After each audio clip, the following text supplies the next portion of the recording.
Hey, what's up, guys? Welcome to askxilentflex. Yes, the comeback video. I was absent last week. As you can probably tell, there's now an echo in the background. I do apologize for that, but I'm now in a new location, so I'm really excited for it despite the echo, and I hope that the echo is something that you guys can live with. Now, before we get started, I want to mention that this askxilentflex is a little special because I'm going to be reading two emails that I have never actually looked at before, and I did it specifically so I could get my first reaction kind of responses for you guys. So I don't even know if these are long or short, but I want to go ahead and start off and just read the titles. So this goes Girl Trouble. So we're going to click on this right now. Okay, cool. It's short. So there is this girl I like. She is a sophomore and I'm a junior, and we are good friends, but I've only been good friends with her for about a year. We connect really well, and I would like to try to be more than friends. I think she likes someone else, and she doesn't know that I like her. Is there any way I can ask her on just a date or let her know about how I feel without it being awkward and ruining our friendship? Okay, so that's kind of a tough question because you guys are already, pardon me, you guys are already buddies, right? You said you've known her for, I think you said a year, almost a year. Sorry, I guess I won't spend time trying to search for the text, but as far as I understand, you know her for at least a year. You guys are friends. You think she likes somebody else, and you're pretty sure that she's unaware of your interest in her, right? And I think as men, I think sometimes it's easy for us to distinguish when a girl's not aware that we like her, and that's good and bad.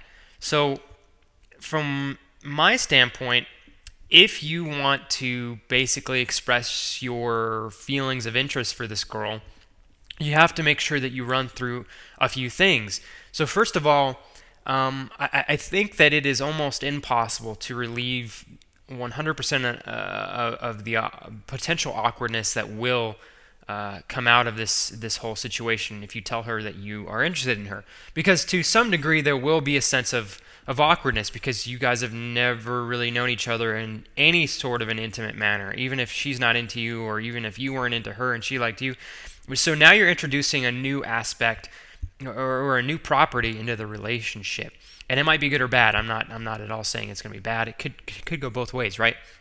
So you need to ask yourself, are you prepared to watch how your relationship could potentially morph due to this new property, right? Are you okay with the fact that it might go sour after that point, meaning that she might not be interested in you in the same manner, and you guys might kind of lose touch over a period of time because maybe perhaps you guys aren't going to work as just friends if she knows that you like her. And by all means, sometimes that still can work. But on the other hand, you could just as easily tell her that you like her, and perhaps you find out that she is into you. So I think the biggest thing to think about before you approach this girl is, are you prepared for the possible outcomes that this will bring into your relationship? So make sure that you run through those possibilities. Like I said, you could go one way, it could go the other. You need to run through all the possible outcomes first. Once you've done that, if you are okay with taking the risk of expressing your emotions for her or your feelings, then by all means, I think that you should do it in the most comfortable way possible. Now, you said you've known this girl for almost a year, so you probably have some sort of a sense as to how she functions as a person, when she's relaxed, what she's comfortable talking about. And I think it's up to you to develop a plan that fits within her comfort zone. So when you're ready to kind of confront her with your interest in her, just be completely honest with her. You've already known her for a year. There's no real need to kind of play childish games or anything like that.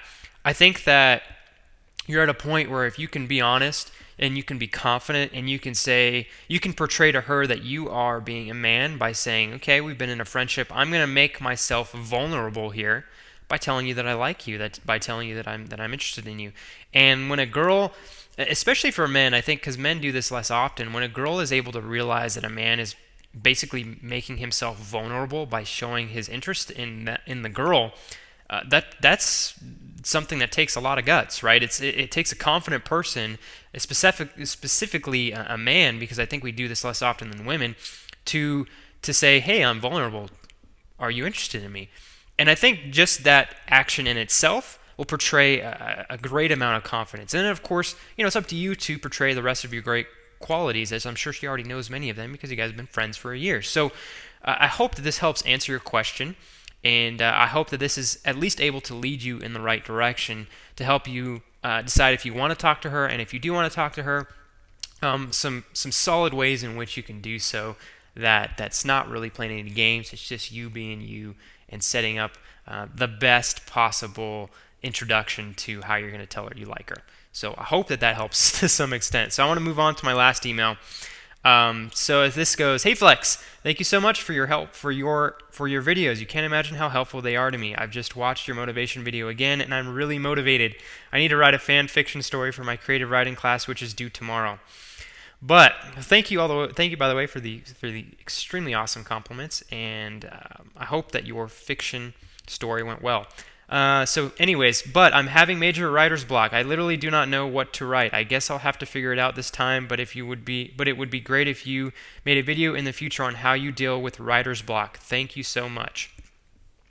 Okay, so that's a tough question. So and this is strange because when I was younger, I hated writing. I hated papers. I hated English. I hated all that stuff.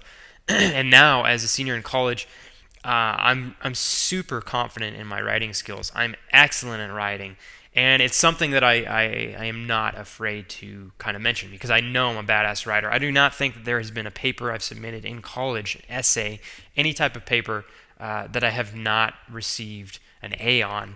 Maybe one or two, but I've done a lot of papers in college, and I'm really good at writing. So. But with that said, I have not written a fictional story probably in 7 or 8 years. When you get higher up, you're not necessarily, it's not up to you to write stories anymore. It's write on a subject, write on a topic, so on and so forth. So that's kind of a difficult question for me to answer. Now, if I were going to say, how do you get past writer's block? So I think that it's most important for you to develop what you want your paper or story to be about, okay? I'm assuming that you have some sort of freedom to write what you want. So if you want to write a story about, I don't know, we'll go with something positive, okay? We're on my channel, so we're going to write a positive story where someone can learn something, right? So you might say, okay, I know I want my story to revolve around something positive. So kind of revolve positivity, make that your centerfold, right? So this is almost like, I forget what those diagrams are called. They're the ones where you write it's a circle, and then you put your main point and you write it in a circle, then you kind of, it's like a web or something like that. But so you want to do a positive type of story and you want to figure out how to continue writing because you're at a point where you can't think of anything extra, right?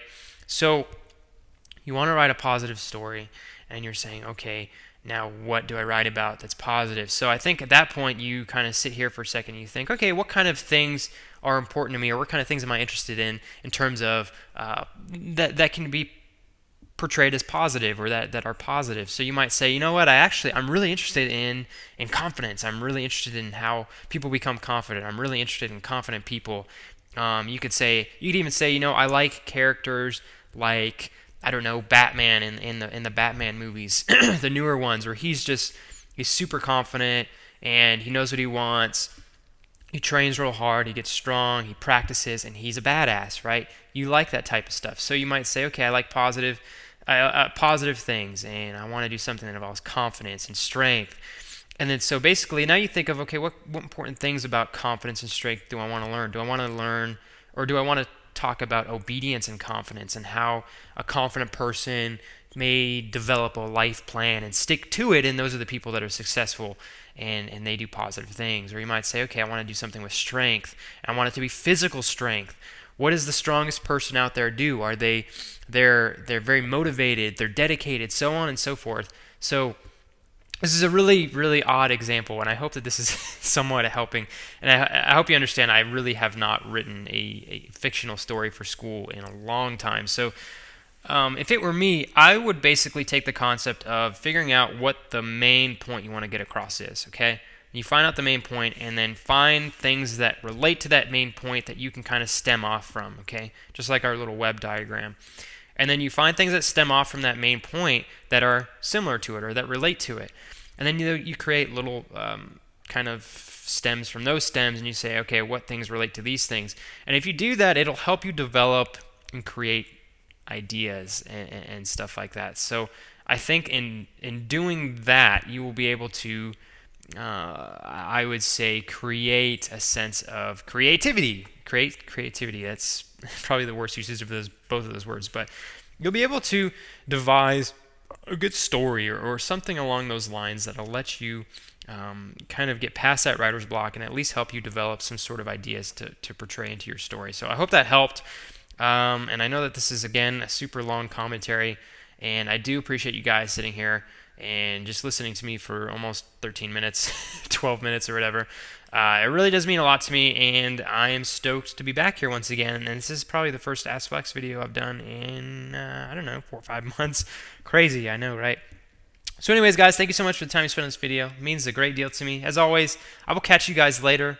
Please continue to stay fly and stay fresh, and have a great Wednesday afternoon. See you later, guys. Bye.